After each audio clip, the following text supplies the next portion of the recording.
Kalev kaks lõpetas nüüd hooaja, pühapäeval viimane mäng ja lühidalt kokku võtta on päris raske, kuna hooaeg oli nii pikk ja hooaja esimene ring oli väga okei ja viimane ring oli väga hea, aga hooaja keskel olid rasked ajad.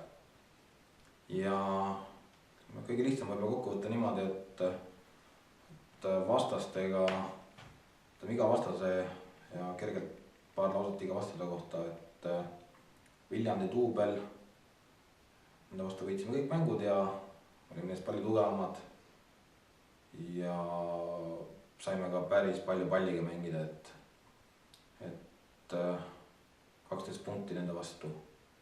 Siis oli järgmine Flora 3 ja Flora 3-ga oli päris võrdsed mängud olid enamus ja ütleme, võib-olla meil siis tänu sellele, et meil oli rohkem kogemus, suutsime 3 mängu võita ja 1 mängu kaotasime, aga seal tegime ikka konkreetselt kalad nende mõne värava olukorras, kus nad väravad lõid.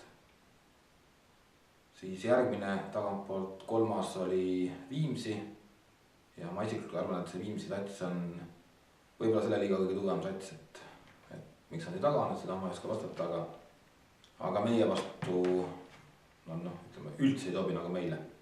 Et iga mäng on ühtemoodi olnud, et me läheme alguses hästi peale ja nad lihtsalt oma mänguga nagu suretavad meid välja või ma ei oska ütelda, kuidas seda saab vastata, et oma sihukese aegluse ja rahulikkusega nagu lasevad meil nagu teha asju, aga samas on neil keskpoolkaitsjad oma kaitseliinil väga-väga ligidal ja langevad enda kasti, et nende vastu on väga raske väravat lüüa. Et saime nende vastu ainult 2 viiki ja 2 kaotust. Siis järgmine oli Raasiku. Raasikuga tuli võit, kaotus ja 2 viiki ja kihvtid mängud just meile, sellepärast et 2 mängu me viigistasime 90+3, 90+5 minutil ja Raasikult, kui saime 3 punkti ka, oli väga kihvt, et väga võitluslikud mängud. Siis järgmine Sillamäe duubel. Sillamäe duubel ka, ma arvan, et üks kõige mõnusamaid üldse vastased, kellega mängida sellist mängu, kus nagu ise tahada paremaks. Kuna nad ise mängivad, ütleme, tuhhiga üritavad mängida küllalt kiiresti, väga agressiivselt ja ütleme, nende atmosfääri nende vastu mängudes on ka alati päris kihvtud. Ja saime nende vastu, Sillamäel võitsime 2 mängu, kodus oli viiki ja kaotus. Siis järgmine oli Tammeka duubel, saime nende vastu 0 punkti ja ainuke meeskond, kelle vastu jäime 0 peale.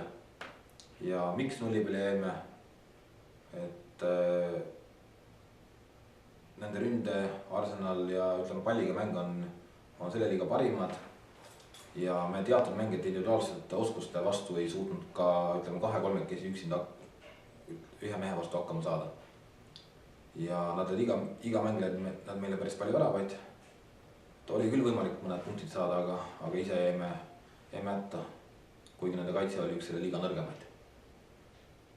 Ja siis olid esikolmiku meeskonnad juba Velko, kes meile sobis.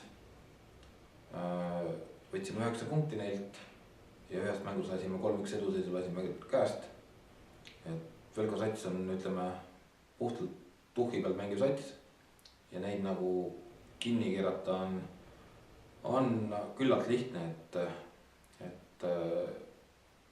Velkoga on ütleme, päris kihvt mängida, aga nad väga-väga võitluslikud, et rasked vastased on nad, ütleme, enamad meeskondadele. Siis teise koha sai Elva ja Elva oli ka meil üks lemmikuid vastaseid, võtsime ka need 9 punkti ja 1 mängu kaotasime. Et Elval samamoodi, et Elva on nagu üks mängija on teistest palju tugevam ja kui suuta see mängija nagu ära elimineerida, siis on nende vastu ka võimalik punkte saada, nagu me tõestasime. ja liiga võitja Kuressaare, et Kuressaarega jah, okad ei hinge, et 4 võrdset mängu mängisime, 2 viiki ja 2 napi kaotust. aga